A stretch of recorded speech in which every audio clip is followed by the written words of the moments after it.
네, 먼저 금식 논쟁입니다. 누가복음에도 똑같은 내용이 나오는데요. 거기서는 바리새인들이 똑같은 질문을 던집니다. 그런데 여기는 특이하게도 세례 요한의 제자들이 똑같은 질문을 던집니다. 그들이 제기하는 문제는 우리와 바리새인들은 금식을 하는 경건 생활을 하고 있는데 왜 당신의 제자들은 금식을 하지 않나이까? 이런 질문입니다. 자, 이 질문의 의도는 무엇이겠습니까? 왜 우리처럼 경건한 생활을 하지 않느냐? 하나님 이름으로 이런 여러 가지 일들을 행하고 있는데, 즉 바리새인과 우리는 정통신앙을 가지고 있는데 당신들은 어딘가 이상하다 이야기를 하고 싶은 겁니다. 경건하지도 않은 것 같은데 이렇게 지금 이런 일을 벌이고 있다. 자, 우리가 세례 요한도 제사장 사가랴의 아들이니까 레위 지파의 제사장 가문입니다. 정통신앙을 가졌다면 세례 요한이 정통신앙을 가진 인물입니다. 그래서 학자들은 연구하기를 세례 요한이 바리새파로 들어오지 않고 또 사두개파는 천사도 인정하지 않고 부활도 인정하지 않고 영적 세상을 인정하지 않는 그런 신앙입니다. 똑같은 성경을 가지고서도 유물론에 빠져 있어요. 그런데 이 세례 요한은 바리새파로 들어가지 않고 에세네파라는 주님 당시에 신앙운동이 있었습니다. 그것은 경건운동으로 분류가 되고 수도운동으로 분류가 됩니다. 쿰란이라고 하는 동굴 지역에서, 사해바다에 붙어있는 동굴 지역에서 옛날 필사 구약 성경들이 많이 발견됐습니다. 그래서 수도운동을 하는 그 파를 에세네파라고 하는데, 학자들은 이제 세례 요한이 그 에세네파가 아니겠느냐 추측을 하는 것이죠. 확실한 것은 아닙니다. 그런데 주님으로부터 이런 놀라운 기적이 일어나고 가르치는 말씀에 능력이 있으니까 이상하다고 지금 물어보는 겁니다. 자, 주님의 답변을 들어보실 때에 15절을 보니까 주님의 답변의 요점은 이것입니다. 혼인집 손님들이 신랑과 함께 있는 동안이다. 쉽게 말해서 잔치집이다. 슬퍼할 수 있느냐? 그렇죠. 잔치집에서는 슬퍼할 일이 없죠. 슬퍼할 필요가 없고 슬퍼해서도 안 되고요. 그리고 이제 덧붙이시기를 신랑을 빼앗길 날이 이르리니, 그래서 우리는 전통적으로 앞선 세대에서 예수님이 십자가에 달리시는 성금요일 그날을 가리킨다 이렇게 해석을 하게 됩니다. 신랑을 빼앗길 날이 그날 아니겠습니까? 그때에는 금식할 것이니라. 그래서 교회 전통은 성금요일에서 금요일에 점심 한 끼라도 금식하는 것이 교회 전통 아닙니까? 저도 중고등부 때 점심이라도 금식하라 이런 말을 들은 기억을 하게 됩니다. 자, 혼인집은 잔치집입니다. 메시아가 오신 잔칫날이라는 겁니다. 또 새겨서 우리가 해석하면 천국이 지금 이 지상에 현실화되어 있다는 것입니다. 그렇죠. 그렇다 보니까 예수님 사역하시는 일에는 소경이 눈을 뜹니다. 앉은 뱅이가 일어섭니다. 손 마른 자가 고쳐집니다. 나환 자도 고쳐집니다. 잔칫날이라는 것이죠. 금식은 어울리지 않는다. 당시에 이 금식하는 전통은 모세 시대에는 없었는데 예수님 당시에 생긴 이유는 그 500년 전에 주전 587년 바벨론으로부터 완전히 멸망을 당하지 않았습니까? 그 예루살렘의 참상이 에레미야 애가에 있습니다. 그 한 가지 요점만 거론하자면, 옆집 아이, 오늘은 우리 아이를 잡아먹자, 내일은 너희 아이를 잡아먹자, 이런 상황이잖아요. 성이 포위돼 가지고 먹을 것이 없어 가지고 너무나 참혹한 상황이잖아요. 그러니까 나라 일은 이러한 신앙을 잃어서 나라 일은 이러한 수치스러움을 우리가 다시는 반복해서는 안 된다, 그런 의미에서 금식하는 전통이 생겼다는 것입니다. 그래서 당시의 금식은 회개와 만국의 순환을 기념한 금식이었습니다. 그러니까 모세로부터 내려온 본래적인 신앙은 아니고 500년 전에 바벨론에게 멸망당한 것을 기념하는 그런 금식이었습니다. 그렇게 해서 이루어진 금식은 잔치집과 어울리지 않는다. 잔치집, 천국과 어울리지 않는다. 그렇습니다. 우리가 천국에 들어갔다고 생각해 보시면 금식할 일이 없을 것입니다. 오늘 우리의 신앙에 부족함이 있으니까 금식하게 되죠. 그래서 그 금식할 날은 신랑을 빼앗길 날, 십자가 지시고 죽으시는 순환의 날이니라 주님의 죽으심을 예고하고 계십니다. 또 우리가 가능한 새겨서 얻게 되는 뜻으로는 주님이 없어서 애통하는 자는 금식하면서까지 주님을 찾으라, 이런 이야기죠. 내가 병이 낫고 싶습니다. 우리 가정에 문제가 있습니다. 자녀에 문제가 있습니다. 금식이라도 하면서 지금 주님이 안 계신 거니까 주님을 찾아라, 이런 의미를 우리는 찾을 수 있고요. 참 신앙을 추구할 목적이 금식입니다. 또 지금 개역 개정 성경에서는 이것을 아예 빠뜨려 버렸습니다만은, 이전에 개역 성경에서는 기도와 금식 외에는 이런 이유가 나갈 수 없느니라, 이렇게 아예 그 활자화돼서 있었습니다. 천국의 능력을 구할 때 금식하라, 이렇게 말씀하신 것을 알 수가 있습니다. 주님의 부재 상태를 해결하는 간절함을 금식함으로 그렇게 마음가짐을 가지고 나와라, 이렇게 이해가 됩니다. 바리새인들은 잔칫날에 주님을 이해하지 못했습니다. 요한의 제자들도 마찬가지였습니다. 그러나 주님의 제자들은 이것이 무슨 뜻인지 이해했을 것이라고 생각합니다. 소경이 눈을 뜨고 안진뱅이가 걷는 이 놀라운 일, 혼인집 잔치. 하나님의 나라는 먹고 마시는 것이 아니요 의와 평강과 희락이라고 사도 바울이 깨달아서 이야기하지 않았었습니까? 천국은 기쁨이 넘치는 것입니다. 그 심령의 평강이 넘치는 것입니다. 자, 관련해서 이제 16절에서 생배 조각을 낡은 옷에 붙이는 자가 없다, 금식과 관련해서 말씀하시는 겁니다. 새 생배 조각을 붙이면 낡은 옷과 질이 다르지 않습니까? 질이 다르기 때문에 당겨지고 틀어져서 찢어질 것이다, 비유하는 것이죠. 또 새 포도주도 낡은 가죽 부대에 넣지 않는다. 새 포도주는 장차 발효하게 될 것입니다.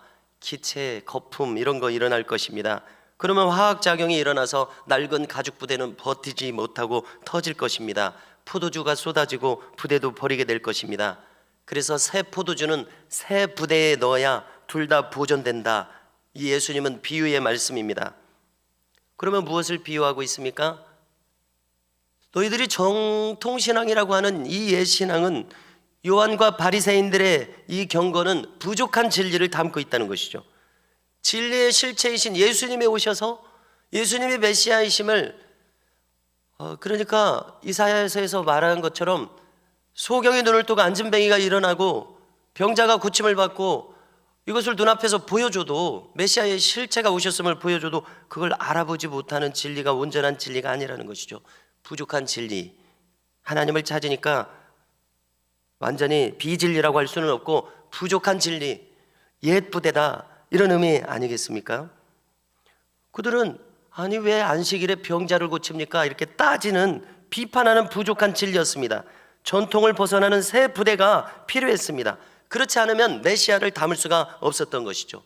자, 비슷한 것을 제가 어제 읽다가 거론해 보겠습니다. 칼빈은 20살에서 25살 사이에 종교개혁 신앙을 받아들였습니다. 어렸을 때부터 가톨릭 신앙 경건을 배워왔었는데, 종교개혁 신앙이 지금 그 한 세대 앞선 사람이 마틴 루터니까요, 전 유럽을 지금 일깨우고 있었습니다. 칼빈에게도 그것이 다가왔어요. 칼빈의 고민은 무엇이었었냐면은 가톨릭의 경건으로 신앙생활을 하는데 시원하지가 않은 거예요. 답답한 거예요. 막 가톨릭의 가르침은 네가 선행을 함으로써 하나님의 의를 충족할 수 있다. 그러니까 열심히 선행을 해라. 그리고 회개를 충족하기 위해서는 네가 열심히 말씀대로 선행을 해라, 이거였는데 아무래도 시원하지가 않는 겁니다. 그런데 종교개혁신앙은 한마디로 무엇입니까? 이신칭이라고 하는 것이 무엇입니까? 제가 생각해도 제가 간단하게 요약을 잘한 것 같아요. 뭐냐면은 믿어지니까 믿어서 하나님께서 그 믿음을 인정해 주시는 거예요. 그래서 마음에 자유가 임하고 시원해지는 거예요. 그러니까 이 가르침을 받으니까 칼빈이 마음이 시원해지는 겁니다. 그런데 칼빈이 이 종교개혁 신앙을 받아들이기가 어려운 거예요. 왜냐하면 그동안 자기가 20년 동안 해온 거하고 다른 거예요. 전통적으로 해온 거하고 다른 거예요. 그런데 마음이 시원한 거예요. 어떻게 해야 되겠습니까? 결국 이 자기 마음에 자유를 주는 이 신앙을 받아들인 겁니다. 지금 예수님 얘기는 이 얘기 같아요. 그래서 우리에게도 적용해 보면 우리도 마찬가지일 것입니다. 참 자유를 주는 참 진리의 말씀이 오면은 그거를 쉽게 받아들이기가 어렵습니다. 옛날부터 믿어오던 그런 흐름이 있어가지고요. 그렇습니다.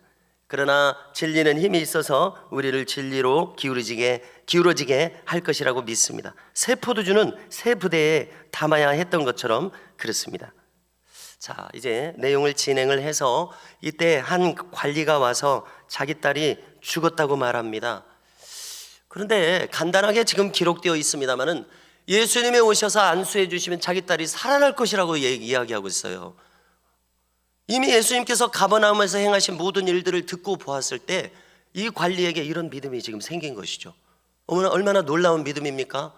뭐 이렇게 예수님이 먼저 설명하신 것도 아닌 것 같아요. 근데 자기 마음에 오셔서 손만 얹으시면 우리의 딸이 살아난다는 이런 믿음을 가진 것입니다. 너무나 놀라운 것이죠.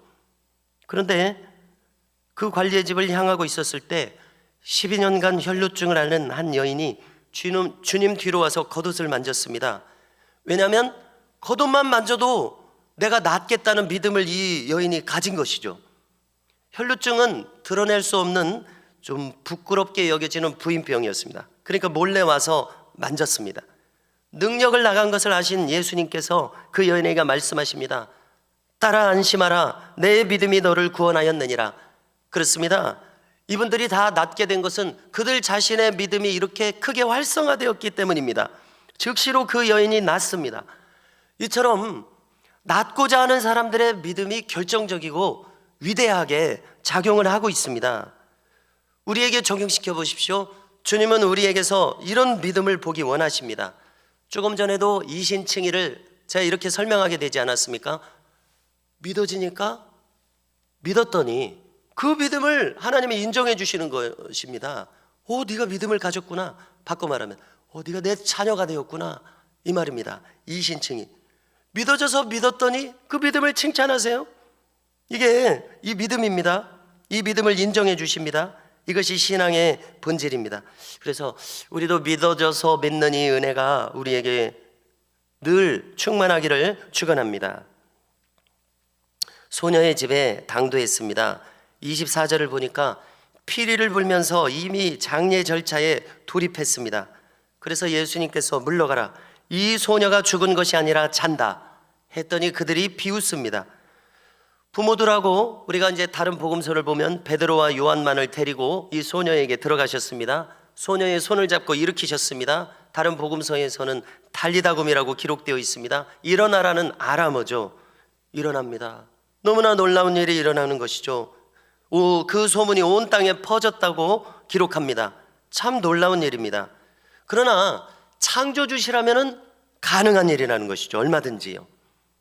그래서 지난 교회사 그리고 한국 교회사에서도 죽은 자가 살아난 간증은 찾아보면 대단히 많습니다. 넘쳐납니다. 기록해놔야 되겠어요. 제가 지금 떠오르는 것은 일례로 지난번 거론한 적이 있었던 윤석전 목사님이 소년 시절에 모친이 이제 그 각고의 그 고난 끝에 결국 돌아가시지 않았습니까? 그런데 그 소년 윤석전이 간절히 3시간 정도 기도했을 때 그 모친이 살아났어요. 그랬더니 뺨을 때리면서 왜 내가 살아나도록 기도했느냐? 천국이 지금 얼마나 좋았는 줄 아느냐? 라고 말하는 대목이 기억에 남습니다. 그렇습니다. 성도 여러분, 이 놀라운 천국, 부활, 영생, 우리가 믿는 이 믿음을 하나님은 귀하게 여기시는 것이죠. 오직 이 소망을 가진 이 믿음으로 살 때만 우리는 이 땅에서 바르게 살아갈 수가 있습니다. 예수님을 믿는 일은 한마디로 무엇입니까? 영원히 내 가슴 속으로 쑥 들어오는 일입니다. 그렇죠?